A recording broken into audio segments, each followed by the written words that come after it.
আসসালামু আলাইকুম ওয়া রাহমাতুল্লাহি ওয়া বারাকাতুহু।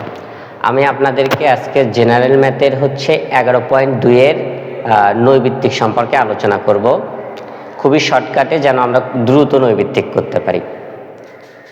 তো প্রথম টপিকটা হচ্ছে, এরকম প্রশ্ন আমাদের আছে, অনেক বড় করে করতে হয়। কোন বর্গের বাহুর দৈর্ঘ্য 10% হ্রাস পেলে এর ক্ষেত্রফল শতকরা কত হ্রাস পাবে?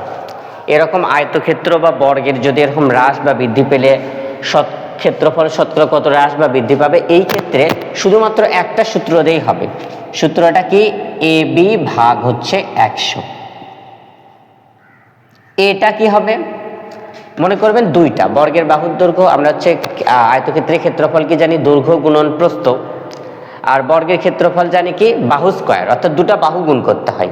যেহেতু দুটা নিয়ে আলোচনা করা হচ্ছে, এই জন্য এ আর বি। ধরেন কোনো বর্গের বাহুর দৈর্ঘ্য 10% হ্রাস পেলে, তার মানে 100 থেকে 10 হ্রাস পেয়ে কত হচ্ছে? 90। আর একটা যে বাহু আছে সেটাও কত হয়ে যাবে? 100 থেকে 10 হ্রাস পেলে কত হবে? 90 ভাগ 100। এই শূন্য এই শূন্য কেটে দিই, এই শূন্য আর এই শূন্য কেটে দিই, তাহলে থাকলো 9 9 81। এখন 100 থেকে এই 81 বিয়োগ করলে আমরা শতাংশটা পাবো, অর্থাৎ 19% হ্রাস পাইছে। যদি আমরা 100 থেকে যদি এই সংখ্যাটা বাদ দেই, তাহলে আমরা 19% পাবো, অর্থাৎ আমাদের হবে কত? 19%। এবার দেখেন, ওই নিয়মেরই আর একটা আমরা শিখতেছি।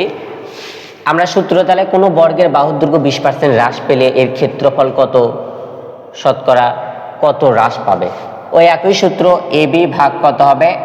100। তাহলে আমরা এর মান কত বসাবো? এর মান 20% হ্রাস, অর্থাৎ 80।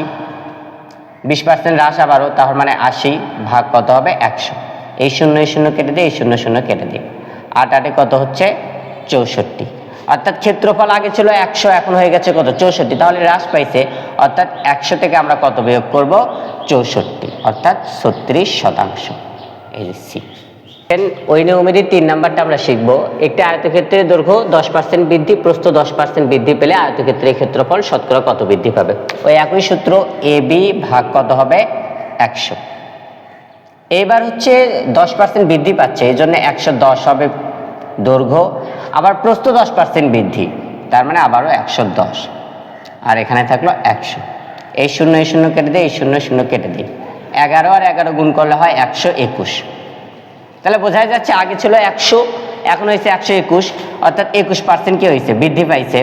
121 থেকে যদি আমরা 100 বাদ দিই, তাহলে কত পার্সেন্ট? 21% কি পেয়েছে? বৃদ্ধি পেয়েছে। ওই নিয়মে আপনারা এই অঙ্কটা কমেন্ট বক্সে উত্তর করে জানাবেন।